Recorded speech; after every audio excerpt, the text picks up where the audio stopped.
Hello friends, welcome back to my channel Tabrez Malik. उम्मीद करता सब अच्छे से होंगे। तो बहुत दिनों से मैंने माल्टा पे कोई वीडियो नहीं बनाया था, तो सोचा जिस कंट्री से शुरुआत हुई उसकी अगर मैं रोक दूं तो अच्छा नहीं है, तो वापस से अपडेट देना चालू करूंगा। वीडियो की शुरुआत में एक चीज आप सबको बोलना चाहता दोस्तों कि मैं हर पल एक अच्छी अच्छी इन्फॉर्मेशन लेकर आता हूँ और आप लोगों को बहुत अच्छी अच्छी इन्फॉर्मेशन वीडियोस में देता हूँ। कोशिश करता हूँ कि वीडियो कम आ रही है आजकल, मुझे पता है, बट उसको मैं ज्यादा करने के में लगा हुआ हूँ। आप सबको एक बताना चाहूंगा कि अगर किसी को टूरिस्ट वीजा की मेरी सर्विस चाहिए दुबई से या इंडिया से भी, तो मेरे जो व्हाट्सअप नंबर है मैं नीचे लिख देता हूँ, +9756493554 पे कांटेक्ट कर सकते हो, या 7 क्लाउड के इस नंबर पे कांटेक्ट कर सकते हो और विजिट वीजा का सारा इंफॉर्मेशन आप ले सकते हो कि कैसे विजिट वीजा अप्लाई करना है, क्या कॉस्टिंग, और सबसे कम दाम में सबसे अच्छे प्राइस में मैं आपको अप्लाई करके दूंगा। अपॉइंटमेंट भी बताऊंगा। और इसके अलावा वर्क वीजा के लिए भी आप एसपीजी जॉब्स को कांटेक्ट कर सकते हो या मुझे कांटेक्ट कर सकते हो जॉब असिस्टेंट में कंसल्टेंसी के तौर पे। दुबई के बारे में भी अगर जॉब चाहिए तो दुबई की भी जॉब्स है, बांग्लादेशी के लिए कोसोवो का जॉब्स है, बल्गेरिया का है, रोमानिया का जॉब्स है, ये सारे जॉब्स हैं हमारे पास। और एक चीज, अभी जो माल्टा ने नया कानून इंप्लीमेंट किया है, उन वर्कर के लिए जो नॉन स्किल होते थे, जैसे कि कंस्ट्रक्शन वाले बंदे या कोई भी बंदे जो स्किल पास नहीं करते थे, इवन स्किल पास वालों के लिए भी हुआ है, बट थोड़ा सा टेक्निकली ग्लिच है, थोड़ा समझिएगा। माल्टा प्री डिपार्चर एक कोर्स करके आपको एक करना पड़ेगा, जिसमें आपको जानना पड़ेगा कि एक नॉर्मल की इंग्लिश, मतलब अगर आपको इंग्लिश नहीं आती तो माल्टा भूल जाओ, मैं आपको क्लियर कर देता हूं। अगर आपको अंग्रेजी नहीं आती है, इंग्लिश नहीं आती है, तो आप माल्टा भूल जाओ, माल्टा आपके लिए अब नहीं है। एक प्री डिपार्चर कोर्स करना पड़ेगा जहां पे माल्टीज लैंग्वेज तो नहीं, माल्टीज कल्चर के बारे में, वर्किंग कैसे काम करते हैं, एम्प्लॉयमेंट सिस्टम कैसे काम करता है, वहां जाने के बाद आप किन चीजों को कैसे यूज कर सकते हो, वहां कैसे रह सकते हो, कौन से कानून वहां पे लागू आप पे होते हैं, मतलब एक आम चीजें जो एक नया बंदे को जानना जरूरी है, वो एक कोर्स है जो आपको पे करना पड़ेगा। उसके लिए 250 यूरो, 250 यूरो होते ही लगभग 1000 दिरहम या 1100 दिरहम के आसपास, जो इंडिया का बनता है 25,000 रुपया, जो आपको पे करना पड़ेगा। इसके अलावा अगर होटल इंडस्ट्री में आप जा रहे हो तो आपको स्किल पास तो लेना ही लेना है, जिसकी कॉस्ट लगभग 500 यूरो है। लेकिन अगर जो स्किल पास करेगा उसके लिए ये वाला जो कोर्स है, इसका पेमेंट करने की जरूरत नहीं है, जहां तक मुझे मालूमात है, जहां तक मैंने पढ़ा है इसके बारे में। अगर कोई आगे अपडेट आएगा तो मैं अपडेट दूंगा, अभी तक तो यही इंफॉर्मेशन है मेरे पास। उसके अलावा जब आप एक कोर्स कर लेते हैं तो फिर आपका एम्प्लॉयर आपके लिंक अप्लाई करेगा। बट देखिए, ये जो प्री डिपार्चर का कोर्स है ये जनवरी 5 से खुल तो रहा है, बट इसको मैंडेटरी जो है मार्च से किया जाएगा, मार्च की 1 तारीख से। मतलब अगर आपको वर्क परमिट अप्लाई करना है, मतलब आपका जैसे सिलेक्शन हो गया, ये एजेंसी टाइप हो गया, इंटरव्यू हो गया, ऑफर लेटर आ गया, लेकिन जो सिंगल परमिट का आइडेंटिटी माल्टा का जो लिंक आता है, उसके लिए इस कोर्स को अपलोड करना, इस कोर्स के सर्टिफिकेट को अपलोड करना मैंडेटरी हो जाएगा। मतलब कंस्ट्रक्शन में भी आप जा रहे हो, वेल्डर हो, फैब्रिकेटर हो, इलेक्ट्रीशियन हो, कोई भी टाइप की जॉब जो स्किल पास में नहीं आती, तब उनके लिए सर्टिफिकेट लाजिम हो जाएगा कि आपको उसमें अपलोड करना है, मैंडेटरी हो जाएगा। और होटल और इंडस्ट्री वाले हैं तो आपको स्किल पास साथ में आपको अपलोड करना है, तो ही आपका प्री डिपार्चर, मतलब तो ही आपका सिंगल परमिट का लिंक आएगा। सिंगल परमिट का लिंक के लिए पहले जो 300 यूरो लगता था, आप सबको मालूमात नहीं है, नए लोगों को तो मैं बता दूं कि 600 यूरो लगता है।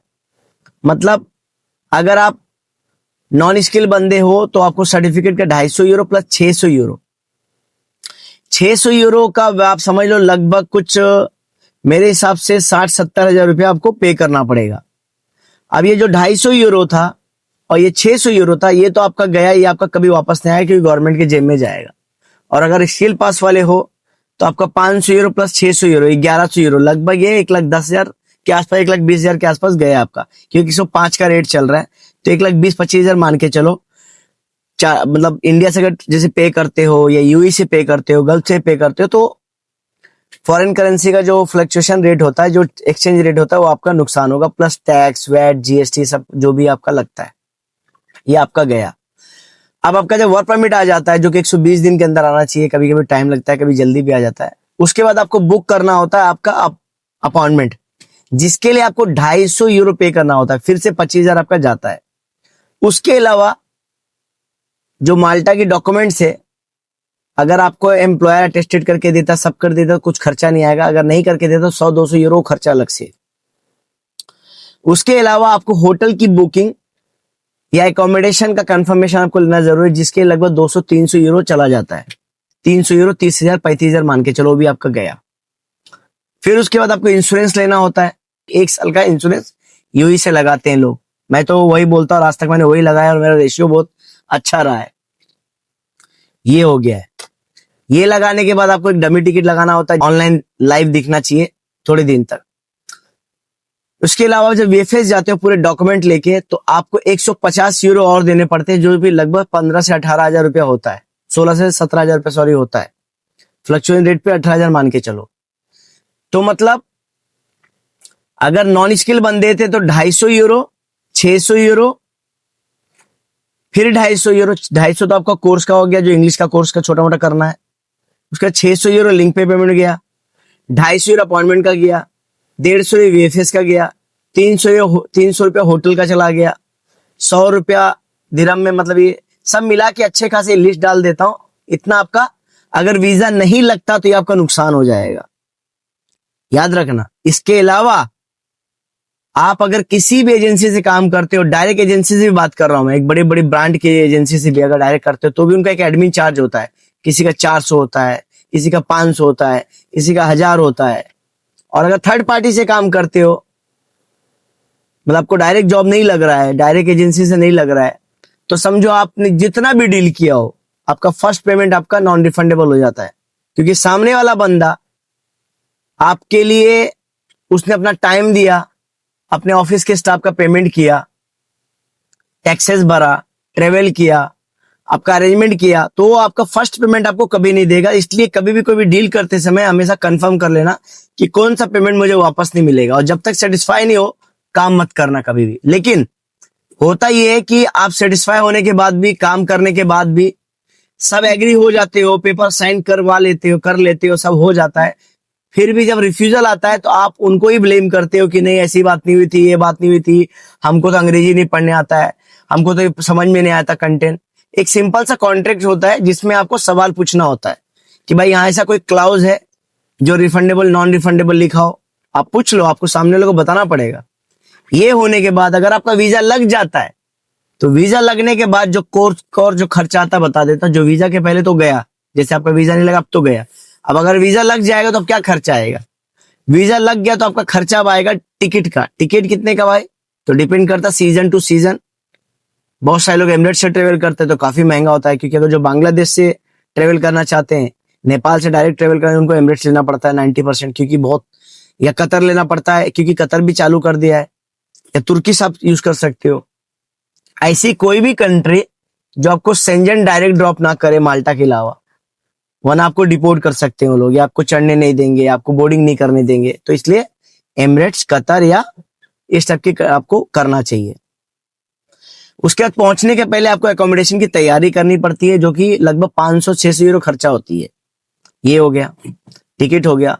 जाने के बाद आपको मेडिकल कराना पड़ता है, तो कोई 400-500 का खर्चा होता है टोटल मिला के, इंश्योरेंस ये सब लेके, और हाथ में 200-300 यूरो 400 यूरो रखना चाहिए।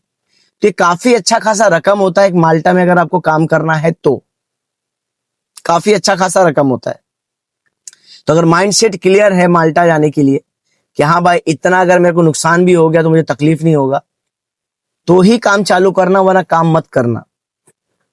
क्योंकि बहुत सारे लोग, क्या होता है, इश्यूज क्रिएट हो जाता है कि भाई माल्टा में जा रहा हूं तो माल्टा के लिए ऐसा होगा वैसा होगा, ये सब चीजें मत सोचो आप लोग।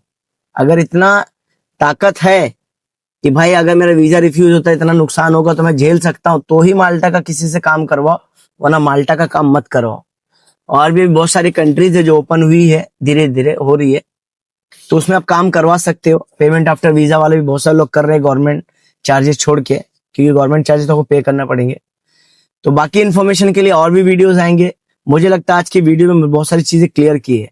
फिर से बोल रहा हूं कि अगर माल्टा पे आपको काम करवाना है या यूरोप के किसी कंट्री का काम करवाना है, कंसल्टेंसी सर्विस लेनी है, वीएफएस की फाइल बनवानी है, या और भी कोई कंट्री का आपको काम करवाना है, तो मुझे कांटेक्ट कर सकते हैं दोस्तों।